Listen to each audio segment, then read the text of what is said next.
High, কাল বাড়ি চলে যাব। মনটা ভীষণ খারাপ ছিল।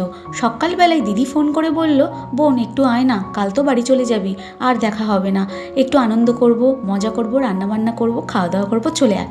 তো আমি আর ওয়েট করি, দিদিকে বললাম ঠিক আছে তুই সব জোগাড়জাতি কর, আমি একটু মাংস কিনে নিয়ে যাব। তো আমি আর আমার পুচকু সোনা অটোয় উঠে পড়েছি, যাচ্ছি দিদির বাড়ি।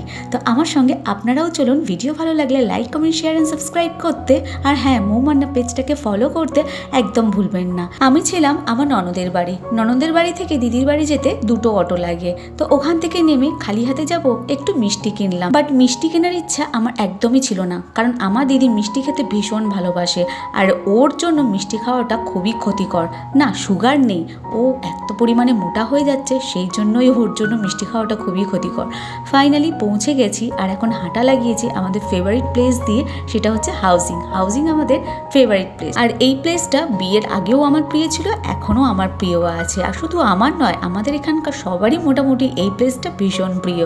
তো ফাইনালি আমি পৌঁছে গেছি আমার দিদির বাড়ির কাছাকাছি, আর এই হচ্ছে বাবার মন্দির। সবাই একটু দর্শন করে নিন আর নমস্কার করে নিন। তবে আসার পথে আমার দিদির পুচকু সোনার জন্য কয়েকটা চিপস কুরকুরে আমি কিনে নিয়েছিলাম। আর এই যে ইয়েলো কালারের বাড়িটা, এটা হচ্ছে আমার দিদির বাড়ি। তো এন্ট্রি নিলাম, এন্ট্রি নিয়েই যেটা আমি প্রত্যেকবার করি সেটা হচ্ছে দিদির কাঁচের জানালার চোখে পড়লেই আমি একটুখানি ফটোশ্যুট করে নিই, ভিডিও করে নিই। চলুন এবারে দিদি কি করছে সেটা দেখা যাক। ওই কি করছিস রে ওখানে বসে বসে? দিদি ওই আদা রসুন এটা সেটা সব সবজি টবজি কাটতে ব্যস্ত। রান্না কিছুটা এগিয়ে রেখেছে মাংসটা বাদ দিয়ে। দিদি এখানে আমার জন্য বাতাসার জল করে রেখেছে, বোন গরম থেকে আসবে, একটু বোনকে ঠান্ডা করতে হবে। দিদির জন্য আমি একটু প্রসাদ নিয়ে এসেছিলাম, ওই যে বড় মায়ের পুজো দিতে গিয়েছিলাম না, ওখান থেকে একটু প্রসাদ নিয়ে এসেছিলাম। দিদিকে বললাম একটু ওপেন কর, দেখ ওখানে মায়ের ফটো রয়েছে। তো দিদি ওপেন করতে যাচ্ছিল, একটুখানি বার করে বললো মায়ের ফটো আছে, তাহলে এখন হাত তো বোনা রান্না করছি, তো তুই যা রেখে দিয়ে পরে খুলে দেখবো। রান্না বান্না সব কমপ্লিট করে নিয়ে এখানে এখন খাবার আয়োজন হয়ে গেছে, মানে বসে পড়েছে খেতে। পুকুরের ভাজা মাছ, পটল ভাজা, ভাত, শুক্তো, আর এখানে রয়েছে খাসির মাংসর লাল লাল ঝোল। উফ, খাওয়াটা কিন্তু জমে ক্ষীর হয়ে গেছিল।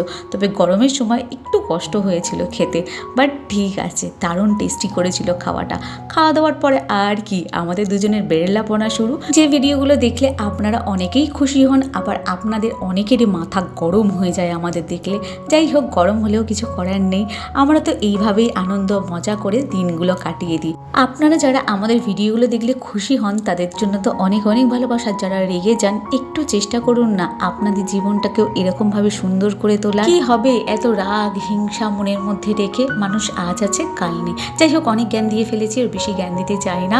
আমাদের যারা ভালোবাসেন আমাদের ভিডিওগুলো দেখুন, আর হ্যাঁ, অবশ্যই like, comment, share and subscribe করতে একদম ভুলবেন না। আর মৌমান্না পেজটাকে ফলো করতে কিন্তু একদমই ভুলবেন না।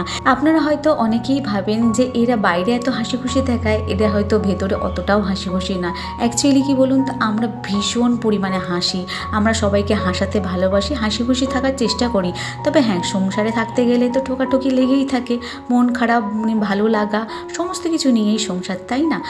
তো আজকের মতো ভিডিওটা এখানেই এন্ড করে দিচ্ছি। সবাই ভালো থাকবেন, সুস্থ থাকবেন, সাবধানে থাকবেন, আর আমাদের এইভাবে আশীর্বাদ করে যান যাতে আমরা সবাই একসঙ্গে কাজ করতে পারি আর আপনাদের কাছে ভালোবাসা ছড়িয়ে দিতে পারি।